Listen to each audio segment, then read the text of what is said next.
I've been asked to foster my son's best friend, and while part of me knows I have to say yes, I'm honestly not sure if I can handle everything that comes with it.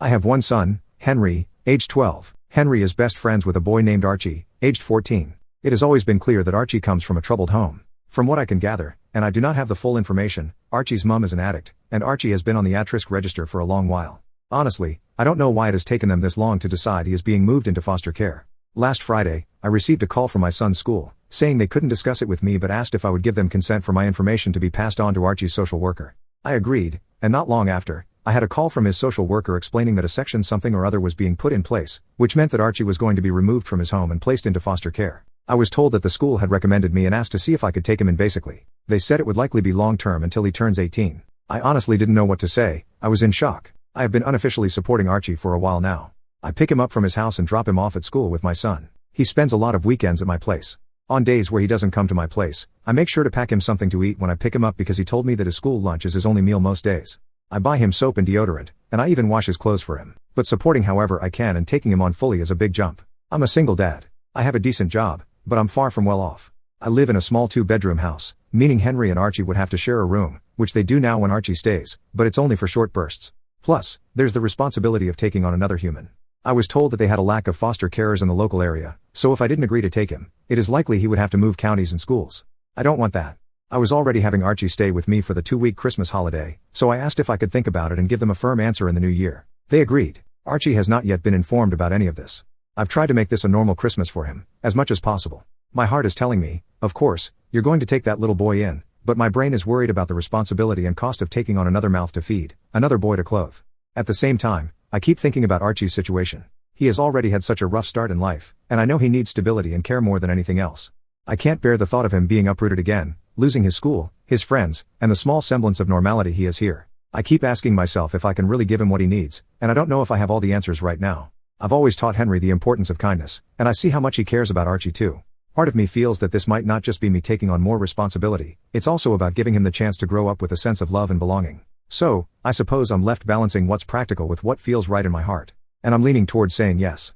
I spoke to my own mom about it, and she thinks it's an awful idea. She's worried I'm biting off more than I can chew, especially as a single dad. She reminded me that I already have a lot on my plate with work, the house, and raising Henry on my own. She said that taking in another child, especially one with a difficult background, would add stress and might affect my ability to provide for Henry properly. She didn't say it outright, but I could tell she's afraid this might make life harder for all of us, including Archie. I understand her concerns, honestly, I do, but I can't imagine just turning him away when he needs help the most.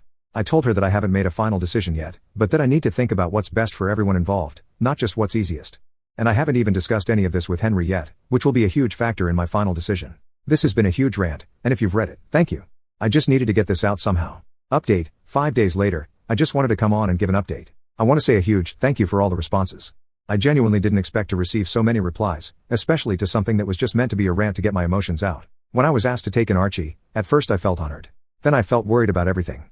I am quite an anxious person in general, and my thoughts were flooded with concerns about whether I'd be good enough to support Archie in the way he needs. I love my mom, but she didn't help. I think I get my anxiety from her, although she has it on a much higher scale than I do. Every possible thing that could go wrong, she was texting me about all week. You're already stretched thin with work and Henry. You won't get one-on-one time with Henry anymore. How will you afford everything? These are real concerns, and I'm glad she brought them up because they gave me the opportunity to think about how I could mitigate them. A few of you mentioned the fostering allowance, which I knew about, but I couldn't find any concrete information on how much it would actually be. Every source online seemed to give a different answer, but none suggested it was very much. However, as some of you advised, I called the social worker's office and said I was seriously considering taking in Archie, which they were thrilled about, but I needed to understand the finances first to see if it was feasible. They said they couldn't provide exact numbers, as every case is different and it isn't decided until a placement is found. However, they told me the minimum would be around £190, about $240 US, per week, and that it would likely be completely tax-free. Additionally, I'd receive a significant discount on things like council tax. That was honestly a lot more than I expected, and much higher than most of the figures I'd seen online. They also put me in touch with some other foster carers who answered my questions, which was incredibly helpful.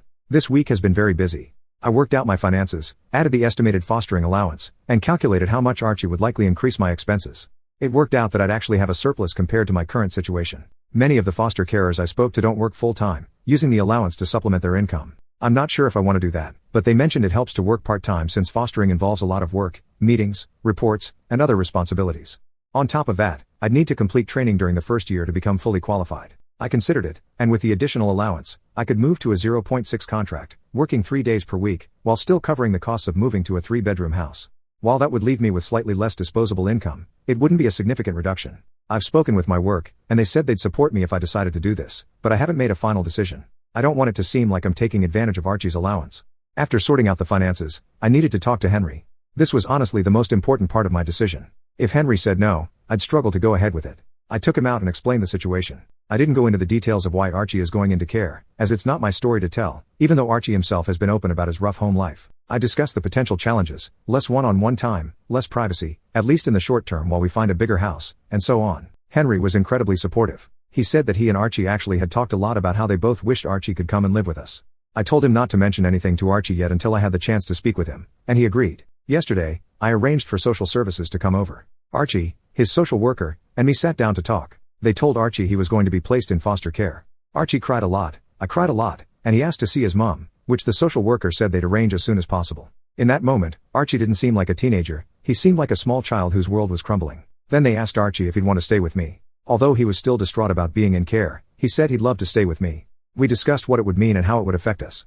Afterward, Archie and his social worker spoke privately, and then the social worker and I talked. They expressed how thrilled they were about my decision and said they were pleased I planned to move to a bigger house soon, as Archie would need his own space, which I fully agree with. Normally, the boys spend most of their time upstairs playing Xbox, but later that day Archie came down and asked if we could watch a movie together. He sat next to me, rested his head on my shoulder, and said, "Thank you for letting me stay with you." Writing this, I can feel tears welling up in my eyes again. I put my arm around him and said I'd always be there for him. Today, Archie seems a little down, which is entirely understandable. I honestly expected him to take it harder than he has.